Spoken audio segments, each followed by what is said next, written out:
mal. ¿Por qué soy tan bello? No sé. Es evidente, o sea, la claridad no hace falta mostrarla. O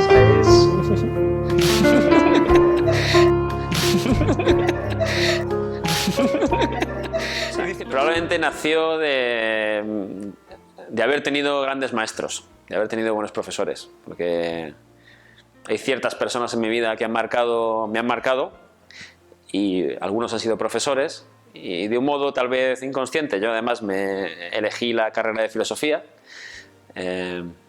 y casi pues o me dedicaba al mundo de la empresa o iba abocado a la enseñanza, efectivamente. Entonces nació, yo creo que como la respuesta a algo que yo había recibido.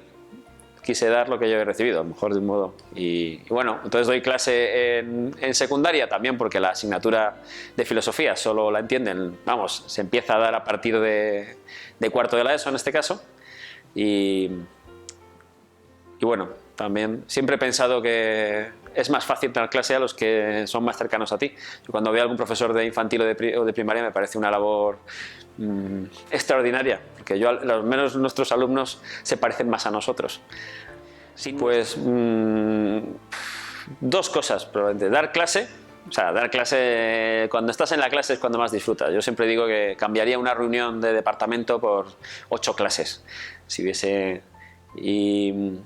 Y la otra cosa, pues el compartir, digamos, con los compañeros, con los otros profesores, la labor educativa. O sea, en realidad, yo pienso ahora, cuando doy clase y sucede en clase algo, yo muchas veces salgo de clase y lo que estoy deseando es llegar a casa para poderme leer el libro de filosofía que me ha recordado algo que estaba explicando y tal, y digo, tengo que volver a mirar. Entonces me tiraría ahí luego 2 horas leyendo el libro, que no puedo hacer porque no hay tiempo, pero eso me hace disfrutar mucho, que suceda, ¿no? La educación en el momento, cuando está sucediendo, no sé. Pues esta la he pensado, o sea, vamos, creo que lo tengo claro. Antes de venir al colegio había estado en varios institutos, o sea, estuve en unos cuantos, entonces pude ver cómo era la educación en diferentes sitios. Y la cosa que más me llamó la atención en el Colbe no es tal vez que haya profesores estupendos, que sí los hay, pero los había también en otros sitios, sino la unidad. O sea, me he dado cuenta de la potencia que tiene la unidad en la educación. O sea, que no es tan importante que tú seas capaz de ser una máquina expresando, que también está bien, tienes que saber expresar las cosas, sino que tengas una unidad de criterio y educativa con el resto de profesores. Y eso es lo que educa al alumno, por encima de cualquier otra cosa. O sea, eso sí que es una potencia, además lo he comprobado, ¿no?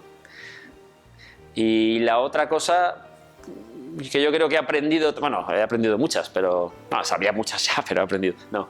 Lo que he aprendido también es el no juzgar nunca a un alumno, en el sentido de que, pues eso, al principio cuando eres joven, pues ves a algunos y dices, este nunca va a llegar a hacer tal, o este nunca será, o este. Y sin embargo, el tiempo me ha ido enseñando, por la experiencia y por verles a ellos, que en el fondo no puedes nunca decir, digamos, un juicio taxativo sobre una persona. O sea, no puedes. O sea, la persona siempre sorprende, o sea, en todos los sentidos.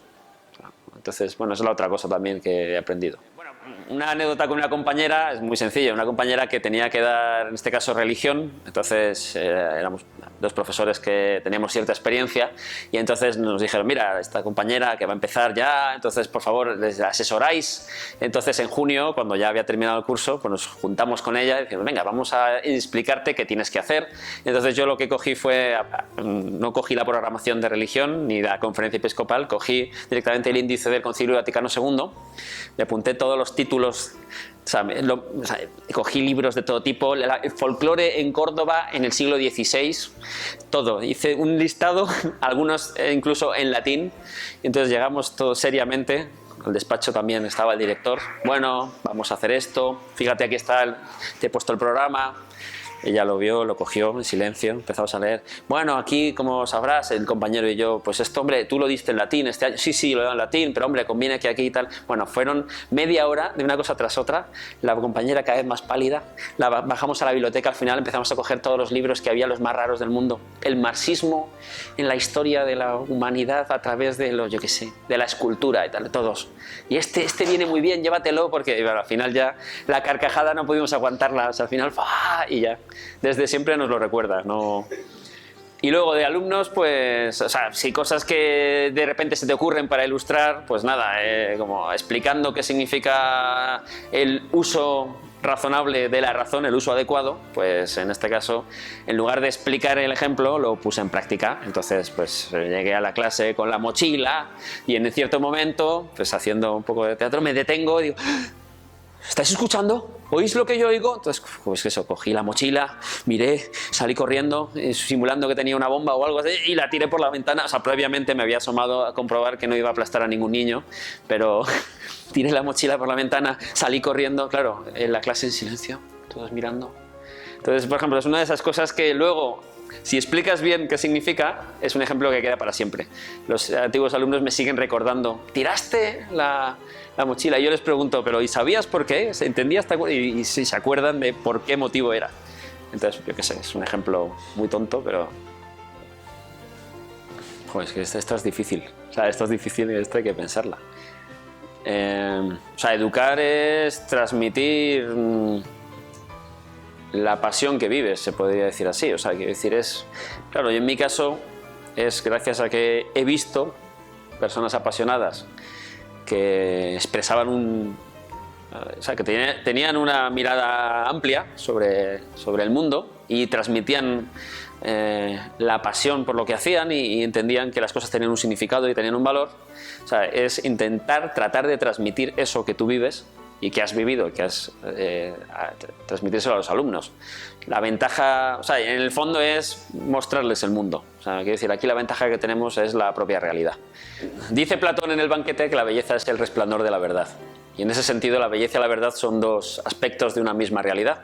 Entonces, de hecho, la belleza es como la puerta de entrada en el mundo. O sea, cuando tú, digamos, te asombras ante algo es porque sucede algo bonito delante de ti. Decía Aristóteles, te sorprendes porque ves algo y no conoces la causa de eso que ves y por eso te entra la curiosidad de querer conocer lo que hay detrás, digamos, lo que es causa de esa belleza. En ese sentido la belleza es fundamental en la enseñanza, o sea, es lo que te permite aprender, conocer, desear las cosas. O sea, no sé, o sea, siempre hay que tratar, o por lo menos yo he entendido en los años, de poner delante de los alumnos la belleza que a ti te fascina. O sea, la experiencia que tú has hecho de la belleza, pues ponerla delante. O sea, ¿sí? ¿Está bien? Muy bien. Vale. Me he enrollado un poco y de hecho... No, bien, ¿no? bien, bien. ¿Sí?